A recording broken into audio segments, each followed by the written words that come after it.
The Mayo Experience. Mayo Experience. Mayo Experience. Mayo Experience. Experience. Welcome to the Pat Mayo Experience 2020 Wyndham Championship picks, DraftKings ownership predictions, one and done, and the weather report. This is going to be the final card for the week. If you haven't checked out any of the other 2020 Wyndham Championship pick shows, there's one from Sunday, one from Monday, one from Tuesday, covering betting, the strategy, the stats, DraftKings pricing, everything you need to know. So go check all those out as well, beyond this one. Also, you can find all my write-ups and cheat sheets at dknation.com. If you were unaware of that, there is some written content to all of this, but let's just jump into this. Actually, you know what? Let's smash the like button to the episode first before you do anything. And then in the comment section, you tell me who your one and done selection is for the Wyndham Championship. I'll be revealing mine and Jeff's and Tim's here in a second. Also, for the audio podcast, please rate, review, and subscribe. 5-star rating would be very much appreciated. And if you want to get $20 off, 20% off a membership to fantasynational.com, go to fantasynational.com/Mayo. Boom. Easy stuff. You can check out the simulator, any stat you want, the lineup generator, the ownership projections that I'm going to be going through here in a minute, because I'm not going to reveal them all. You have to have a membership at fantasynational.com/Mayo in order to do that. Bets for the week for the 2020 Wyndham Championship. I'm going with Justin Rose. Kind of talked myself into him on Monday's show with Jeff. The number hasn't moved. It's still 22-1, which I'm kind of surprised about because Answer withdrew from the field and he was the other guy in that range. I thought it would have kind of crippled everyone else, but it didn't. All of a sudden, like Billy Ho and Harris English dropped from like the 35 to 25 numbers. So all of a sudden I'm sitting there. Justin Rose is still 22-1. I do think that there is a substantial gap between the top 5 guys on this betting card and everyone else. Like, listen, like Webb is a good bet. If you just wanted to bet Webb at 10-1, 11-1, 9-1, wherever you get them, make that the bet of your week. I really can't argue against that. That's not really how I play, but we saw this play out in Detroit at the Rocket Mortgage, where you had this like weak field of 156 guys, and then 5 guys who are really head and tails better than everyone else. And then Bryson goes off at like 6-1, 7-1, and he goes out and wins. And like everyone who was good, basically, except for like Patrick Reed, finished inside the top 10 that week. You had Hatton up there. You had Wolf up there. I believe someone else ended up making a charge really late too. I think it was Hadwin, who was like a popular play that week. And then Bryson ends up winning. Wolf comes in second. So there's many ways that you can play this. I decided to go with Rose as my main guy at 22-1. I dropped down. One of the first things I did on Monday morning was bet Ryan Moore at 50-1. So 22-50. As you can see, the monetary value of my betting card is way down this week. If I'm only going with a 22 and a 50. I did take some long shots, but they're all 100-1 or higher. They're not huge bets because you don't need to bet huge on guys that are 200-1 in order to get the same payout as a guy at 22-1. I did go with my guy Christian Bizinut at 66-1. That's also played with the top 5 each way. So those are my 3 guys above 100-1 on the betting card. Rose, Moore, and Seabez. I wanted to bet Fratelli. I wanted to bet Charles Howell. Howell's still 80. I'm still going to keep an eye on him, and maybe I'll miss out if the number is really good after day 1. But this card does leave me open to making a live wager or two. This is where I'll be using the Fantasy National live leaderboard in tournament to see if I can kind of find someone who has like a crappy day 1, but like not really a crappy day 1. They just missed like every 5-foot putt. Then I can jump on them at inflated odds afterwards. At least I know they're already playing well and into the mix. So from beyond 100-1, the bombs of the week, I did have a FOMO play on Luke List at 100-1 with the top 5 each way. And all of these next 5 are played with a top 5 as well. So half the bet goes to the outright, half the bet goes towards the top 5. Kyle Stanley, 100-1. Brennan Grace, 110-1. Andrew Landry, 175. Sebastian Munoz, 200-1. And T-Dunks, Tyler Duncan, 225-1. Each of those players is a PGA Tour winner already. When you get down in the weeds in this spot, like there's a lot of guys that have won down there. Like I wanted to bet. There's tons of guys I wanted to bet. I really had to cap myself. Like you could have talked me into Wes Bryant, Jason Duffner, Sung Kang is down there. I mean, I bet him at 400-1 to win the PGA Championship. He's 200-1 to win this week. I do prefer him at longer courses though. This is a shorter course. Wedge players, good putters tend to do well. And not all these guys are good putters, but I've seen Duncan win at RSM. Which is a comp course for me. That's why I liked Howell here as well. Like Munoz just putts better on Bermuda, and the irons irons and driving have actually been quite good for him. He just hasn't been able to sink a putt. Maybe back on Bermuda, that can go a little bit better for him. Andrew Landry's already won this year, and he won at Pete Dye in California, but on Bermuda as well. Brendan Grace won at Harbour Town. Harbour Town is still the biggest comp that I'm looking at this week for any course. And then Kyle Stanley. Like, Kyle Stanley's irons and driving are basically always good. Just can he make a putt? Sometimes he does, sometimes he doesn't. Maybe he can hit the 5 feet every single time and it won't be a problem. Top 20s, Landry, Munoz, Bryan, Wes Bryan, and Tyler Duncan. Landry is 5-1. The other 3 are 7-1. First round leaders, all with the top 5 each way. I got Mark Hubba Hubbard. He is 100-1. He was also on the short list of outrights as well. He was 125-1. Him and Pat Perez, but they just missed the cut for me in terms of the outright market. I want to see how they play a little bit, even if I have to bite them at like 75-1 after round 1, something like that. But Hubbard, 100. Munoz, 110. Wes Bryan, C.T. Pan, Tyler Duncan, Jason Duffner, Andrew Landry, all 125-1. And Michael Gillick, Le Canadien, he is 200-1. These are all played with the top 5 each way. The one and dones for the week, I'm going with Justin Rose. Jeff is going with Kevin Kistner. And Cust is using Brooklyn Koepka, the most expensive player on DraftKings. And depending on where you look, the highest guy in the betting odds. In some markets, Webb Simpson is number 1. I actually think Webb deserves to be number 1 in the betting market this week. In terms of DraftKings ownership, when Webb is the second highest priced player, and I say things like, hey, he should probably be the favorite in this field, when I looked at the FantasyNational.com simulator, it gives him a pretty good chance of winning this event. So the other guy, actually, before we get to the DraftKings ownership, one guy that did just miss my final card, and I feel like I'm going to be kicking myself for this, but I couldn't really decide and distinguish between a lot of these guys. Like, I didn't play Siwoo. He's down to 33-1. Like, I love Siwoo. I hope he goes out and wins. I'll take the loss for the week if Siwoo can go out and win. But he's my play at like 80-1 or above. Like, you can usually catch him at 250-1. But since he's won here before, he's playing a little bit better. 33-1's a bit steep. I'm not going to lie to you. I am using him on DraftKings for like the first time in ages.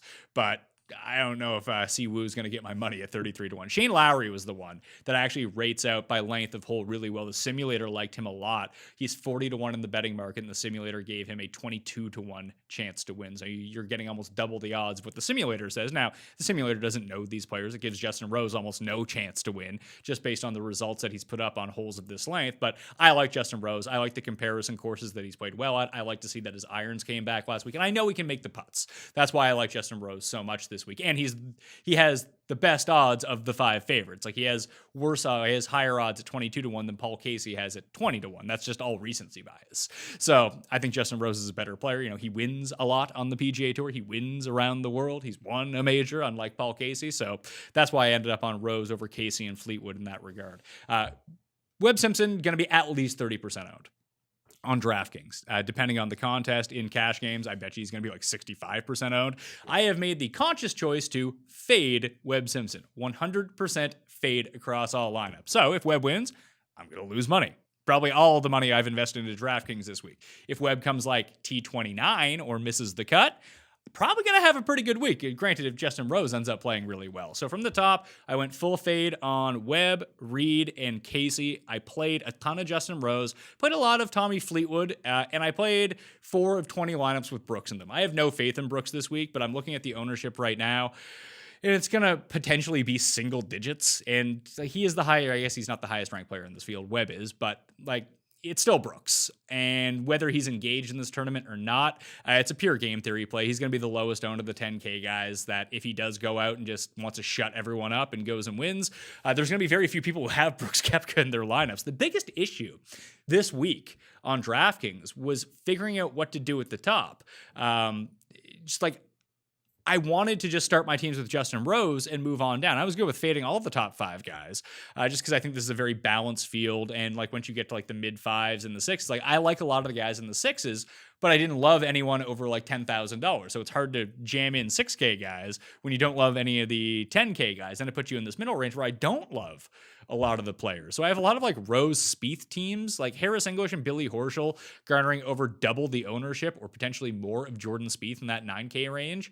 Not to say that it's not warranted, because obviously Billy Horschel and Harris English are playing better than Jordan Spieth, but they're more expensive for one thing, and they're just not the pedigree of player. Now, Spieth is all over the map, but he does make birdie birdies in bunches still. He just tends to make a lot of bogeys to go along with them. But at a course where driving should mean not significantly less, but less than average course, where irons and putting become a big thing, that is a spot where Jordan Spieth can at least theoretically compete with the skill set that he has now. So I'll take the chance game theory wise on him because I'm going to use Rose. Rose wasn't projected for a lot of ownership at the beginning of the week, but once Abraham Answer withdrew, a lot of people just moved their shares onto Justin Rose. Like he could push 20% as well. Like honestly, the only guy really from Billy Horschel and up that might not crack, I don't know, 12% ownership would be Brooks. Fleetwood would be the other one. That's how I ended up on Fleetwood. I was letting ownership dictate it because if Webb, listen, you should probably take Webb if you want to win money this week because he's just a fantastic play across the board. But I've seen this too many times in fields like this where the big chalk, like just look at the 3M. The big chalk misses, just a swing and a miss. Then all of a sudden you're just left with chaos down the board. It's hard enough to win one of these giant GPPs. And this is not a strategy I would take in a 3-max or a single entry or anything like that or a cash game. But if you're playing against 100,000 people, the easiest way to box out most of the field is just fade the top end guy. Now, if you did that at the PGA Championship last week, which I didn't with Morikawa, I played Morikawa. I bet on Morikawa. I loved him. But he was also $8,600. He wasn't the most expensive guy or the second most expensive guy on the board. But if you can box out 40% of the field just based on that guy not winning a PGA tournament, I feel like it's a gamble you probably should end up taking. If you lose, you lose. You lose most of the time anyway. It's not that big of a deal.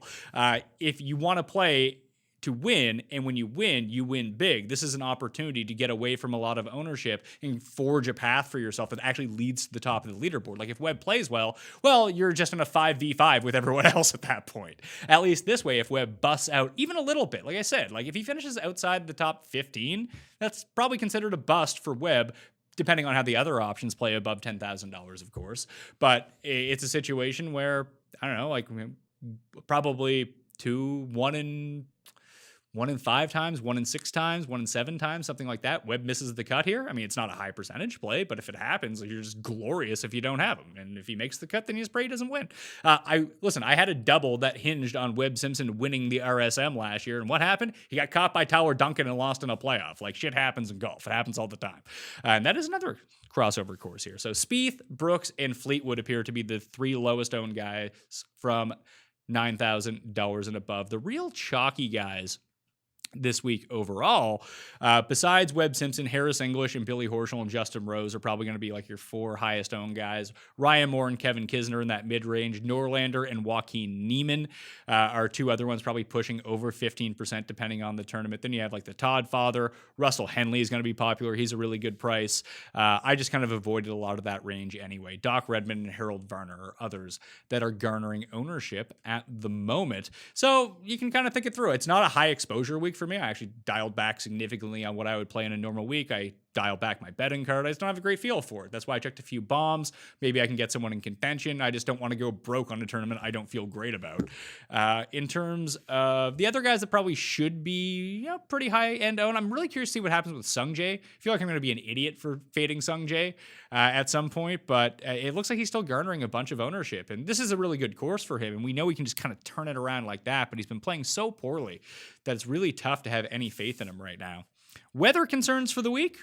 None, really. Looking at Thursday right now, max gust 7 miles per hour all day.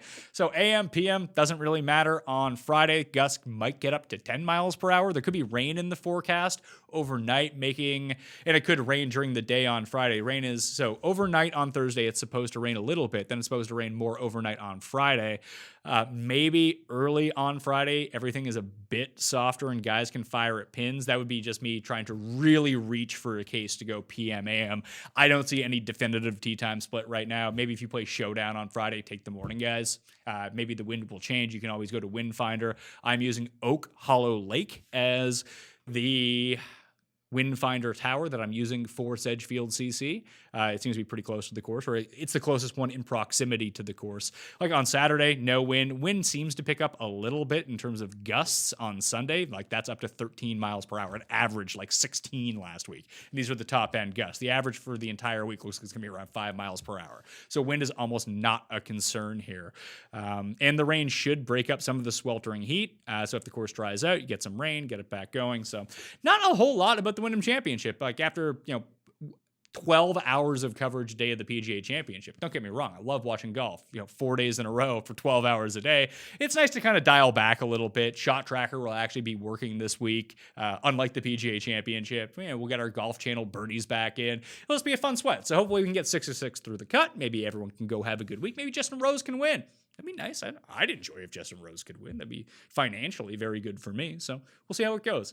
I'm Pat Mayo. You can follow me at ThePME on Twitter. Check out the Fantasy Football News Update show I released on Wednesday morning with Jake Seaway. That should be good for the next few days. And then Thursday, Cody, Paul, MMA, UFC pay-per-view coming at you. Cody fired off 5 parlays last week, and unfortunately the 555 to 1 did not win by one fighter, but the 94 to 1 won, the 36 to 1 won, the plus like 251. So if you've been following Cody, you've been doing pretty good. So check out Cody and Paul on the Dogger Pass podcast on the Pat Mayo Experience Network and the DraftKings YouTube channel Thursday morning as soon as you wake up. Maybe we'll try to find something over the weekend too. If not, the first look for TPC Boston will be out on Sunday. So I highly recommend you check that out.